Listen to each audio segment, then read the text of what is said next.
We're back with the next video in our 4-part series. This is a look at Owl and Weasel number 4, which came out in May of 1975. Here's our table contents. The London Go Center, Salute 75, Grab, Tabletopping, more on the Go Center, quick reviews of films, urban systems, games, names, notice board, editor's page, and the crossword puzzle. This is put out by Ian, Steve, and John Peake. Here's our first article on the Go Center.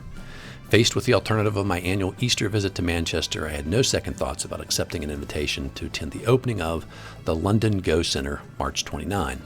The idea is that it opens every day from noon to 11 p.m. for people to play the game Go. Talk, hang out, socialize, etc. But that's just, like generally a quiet place where people who enjoyed that game could come and play. And it even included a match between a couple of pretty famous people from a guy from Japan and then the British national champion playing a game of Go. Pretty fun stuff. And just a few more details here about where it is and who's running it and so on and so forth. And you can become a member and then you can go there and play, as much as you like.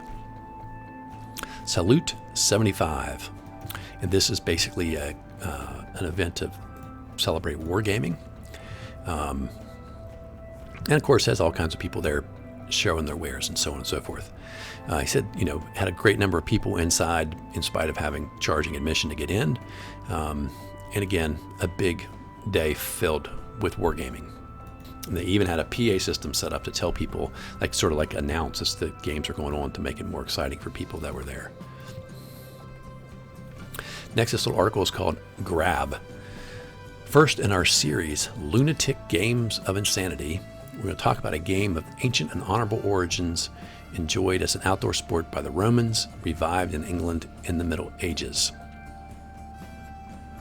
So this is a simple little card game. You take out a pack of cards, you have the ace, and then up through however many players you have, 1, 2, say you have 4 players, so you'd have an ace plus 2, 3, 4. Shuffle the cards around, 4 players, or 4 cards for each player, and you're trying to get all 4 of the same number, so all the 2s, all the 3s, all the 4s, whatever it would be. You trade by passing cards clockwise direction, and you can do it as quickly as you can. You hand a card and you take a card, right? And you keep looking and looking and looking, trying to get together your thing. And if you get your 4 of whatever it is, you get to grab the tokens in the middle for yourself. And the way he plays, which is a little crazy, is the person who did it grabbed the tokens, and there's 1 less token than there are players. You grab them all, you keep one for yourself, and then you throw the rest of them across the room, and everybody else runs around and tries to get one. If you end up being the person who doesn't have a token, then you lose 1 of your lives, and you say you have 3 or 4 lives, and then when you're out of lives, you're out of the game altogether.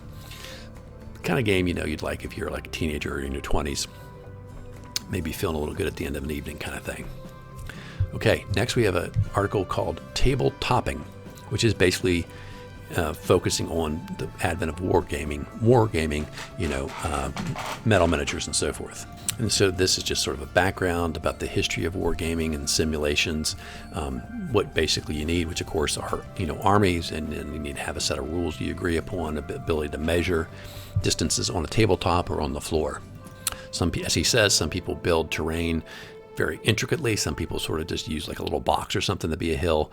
Totally up to you how fancy you want to be in your display. And essentially, as he says, usually some people actually use like little slingshots or something to throw shots at each other, cannonballs and so forth. But he says they generally, and this guy Eric Palmer, in his experience, end up using dice. Here we go. So the films he's taking a look at: Death Wish, The Night Porter, Blowout, Earthquake, Emmanuel, and The Valley. I don't know any of those films. Then he has an article here on Urban Systems. And Urban Systems is an American company that was producing a number of games that these guys are going to review. And he says they're all terrible. Okay. In particular, the reason he doesn't like it because he says they depend 90% on luck. There's not a lot of player interaction. There's not a lot of strategy. And so for him, those are 2 things he thinks good games would be all about. The first one was called Dirty Water. It's the worst of the lot. Try to build up populations of aquatic organism in your lake. And and then the pollution that gets into your lake can be washed downstream into another player's lake to keep your lake sort of in better health. Population, similarly bad. It's basically you have control of different countries on a planet. You try to advance your population, your country, as fast as you can to the detriment of everybody else. Next up is ecology. Likewise, a disappointment. You advance to the various stages of man's development from the hunting age to agricultural, industrial, and environmental, trying to achieve ecological balance. And finally, we have Smog, and he says, I haven't even played this one yet, so it's unfair to criticize it, but it looks to be very similar to the rest. The best I can say is some of the game boards are pretty colorful. Then he has this article, if you want to call it that, called Games Names, and it just gives a little information about people. This guy, Walter Lucas, publishes Europa, and he says now that Albion is gone, that was Don Turnbull's magazine, Europa is probably the most comprehensive war adult games magazine you can get. Not recommended for light reading. It's full of, it's really dense. It's not sort of edited, so you get all kinds of different levels of quality shoved into this magazine. But nonetheless, if that's something you're into and you want to be part of that community, it might be something you want to check out. I'm pretty sure John Peterson talks about this magazine at some point being something that maybe at some point the early D&D stuff makes its way into this magazine for a little while. And he also mentions a guy named David Watts who invented a game called Railway Rivals, which has been pretty popular, I think, at some point among folks. Here's our editorial page. Not much to say, he says, this month. They no longer want to help you sell your used, they no longer want to be part of selling your used games. In other words, we don't want you to sell your games to us and then we sell them to other people. We want you to advertise in Games Workshop's Owl and Weasel, and then it will help you get connected and you can just do the transaction yourself. He says the postage doesn't make it worth it. At Games Day, he said, we're thinking of, and no, we're actually planning a Games Day in London later in 1975. And so he's looking for whether you're interested, whether you would come, and what kind of things you'd want to see there at Games Day. Here we go. Workshop history made April 29th at 8:52 a.m. when we received a subscription, our first female, Sue Camlish. And also game inventors, if you're having trouble getting hold of dice or counters, we can supply them. Letters. We have had a slight delay. It's not our fault. We're very busy. We're trying to get stuff out when we can. If it is urgent, we'll try to answer them straight away. And the end of the crossword. You remember there's been one in every issue. There's one in this issue. But he says, I think that's going to be the last of them. So here's our final crossword puzzle. And again, they had the answers in here for the last puzzle as well. And here is the notice board. And again, it's some people advertising some games for sale and other people looking to get connected to people who want to play a particular game. Monopoly variant from George Daland. One simple additional rule transforms the game. Upon a player landing on or passing go with more than 3 properties in uncompleted sets, you must put a property up for auction.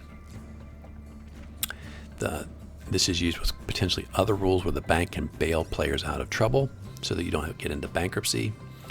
You can use a time limit.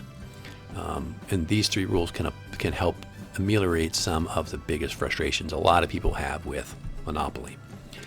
French Games advertising another one of their things, and here we've got this little Ian Livingstone cartoon. Hello, this gent on my left is called Dino, and Dino doesn't like people who don't send articles in to us for publication, know what I mean? So encouraging in his own way contributions of articles, news, reviews, events, puzzles, etc. And then there's some more advertisements here towards the back. I get myself out of the way. National Historic Military Vehicle Rally, and the Railway Rivals game is for sale. Bust and Makahit from Fringe Games, as well as the Peninsular War, the Penny War, and Produce Your Own Oil. And finally, a little notice here for you to subscribe to Owl and Weasel magazine. Okay, that is it. That completes our look at Owl and Weasel number 4, and that is the final in our 4-part series taking a look at these early Owl and Weasel magazines that do not mention anything about Dungeons and Dragons or any role-playing games whatsoever. We'll be back next week, starting with Owl and Weasel number 5, which is the first mention here of Dungeons and Dragons, and then in issue 6 and forward, we get some significant, I'd say, content, more a fanzine of the genre and type that we're interested in here on my channel. Hope you enjoyed these videos. Hope you're enjoying our channel, and I hope you're subscribed. If you have friends who might enjoy this content, please send them our way, and hopefully they will be subscribers as well. Have a great Friday. Have a great weekend. And until next time, my friends, keep rolling 20s.